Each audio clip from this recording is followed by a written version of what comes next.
প্রধানমন্ত্রী হিসেবে দায়িত্ব নেয়ার পর প্রথম রাষ্ট্রীয় কর্মসূচির অংশ হিসেবে বুধবার বেলা 11টায় সাভার জাতীয় স্মৃতিসৌধে আসেন নতুন প্রধানমন্ত্রী তারেক রহমান।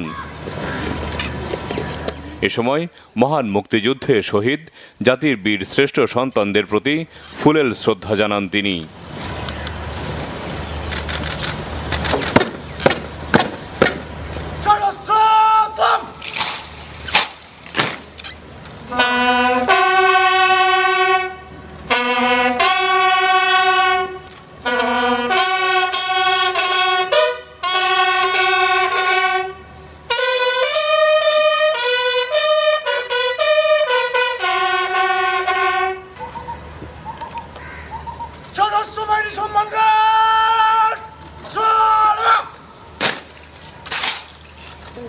এরপর মন্ত্রিসভার সদস্যদের নিয়ে মহান মুক্তিযুদ্ধে শহীদ বীর সন্তানদের প্রতি শ্রদ্ধা জানান প্রধানমন্ত্রী।